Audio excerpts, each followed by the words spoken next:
I don't know if you've ever seen a little kid that takes their first step.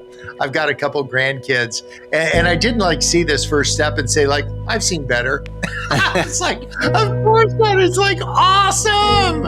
And I think every time we shuffle our feet forward, God just sees us making some progress. And so I just hope that we would be a community of people that are applauding, like instead of giving direction, just to say, way to take your next step. Good on you. You're no stranger to community, and you seem to build community so naturally. You seem to love people. I mean, with books like Love Does and Everybody Always, have you always had such a heart for people, or is that something that God developed in you over time?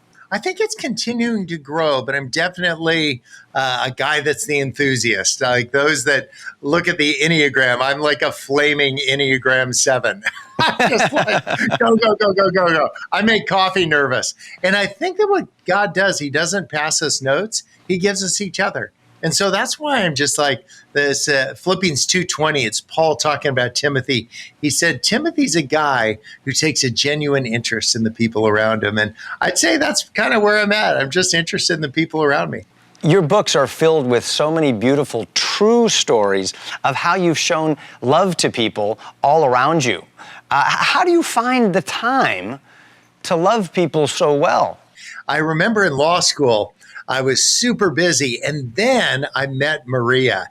And I don't know about you, I had all the time in the world to spend around her. And so this idea of faith as we like move forward, that somehow God just bends time for the things that are the most important to you. You find a person that you're just bedazzled by, and you make time. And so I want to do that. I think that's the message of the scriptures about in Matthew 25, like hungry people, thirsty people, sick people, strange people, naked people, and people in jail. As soon as you find this promise that he said, if you want to meet me, you got to meet them, then I have the time. I'm trying to think if I know people in all of those categories. I think I'm missing one or two. Hang out with me. Yeah, hang out with me. I teach at Pepperdine Law School, but I also teach at San Quentin.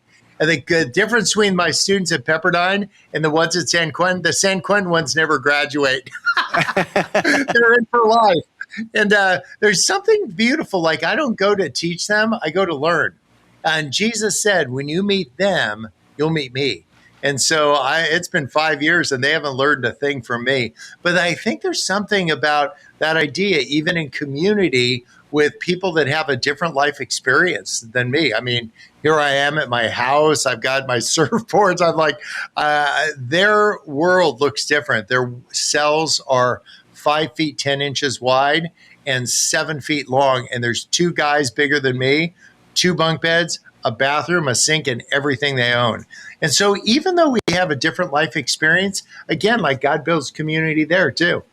You wrote Love Does quite a while ago, but for those who aren't familiar, can you just give a little taste about what your Love Does adventure has been like? Yeah, it really came from people that have introduced me to what faith and community is all about. I was in high school and I was going to drop out. There's some test you have to take to drop out and graduate, the GED, but I couldn't figure out how to sign up for it, which was an indicator on reflection. But there was a guy named Randy who was involved in my life. He was a young life leader. And when I showed up on his doorstep Sunday to say, I'm going to drop out and move to Yosemite, I mean, with a body like this, who wouldn't climb rocks? And you know what he said? I'm with you.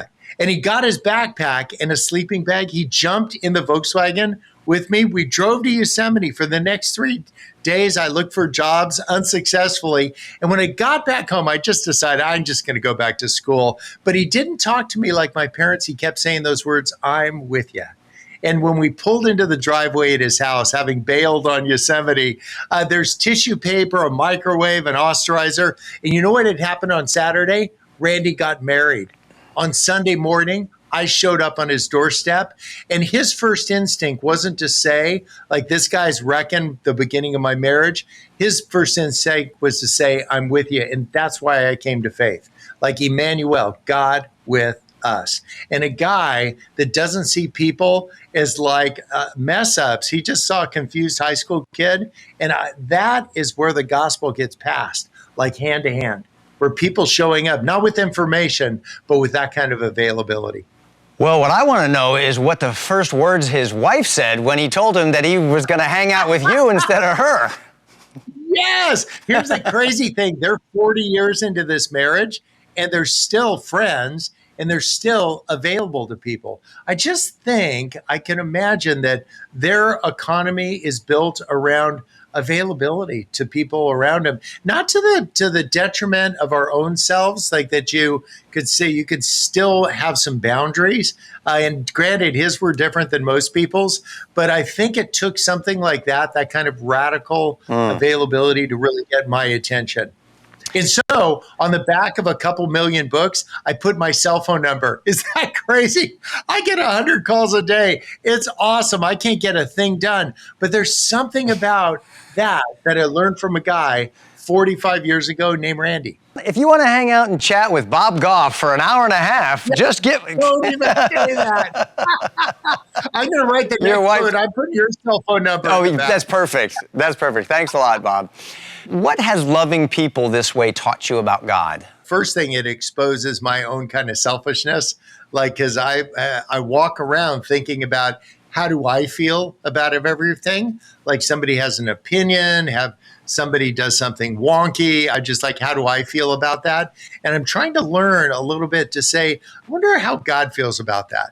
And the one thing that I've kind of learned is Zechariah 4:10, and it says that not to despise small beginnings, because the Lord loves to watch the work begin. I don't know if you've ever seen a little kid that takes their first step.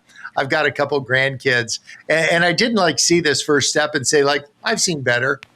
It's like, of course not. It's like awesome. And I think every time we shuffle our feet forward, God just sees us making some progress. And so I just hope that we would be a community of people that are applauding, like instead of giving direction, just to say, way to take your next step. Good on you. Bob, with so much distraction in the culture today, I've got work, I've got kids, we've got, financial issues and health issues and so many things that are demanding our attention. How do you get past so many of the distractions to make time to love people? Yeah, I just think if we were to ask this question that Jesus asked every blind guy he met, he said, what do you want? Can you imagine that? The guy's like, I'm blind. He says, what do you want? It's like, duh.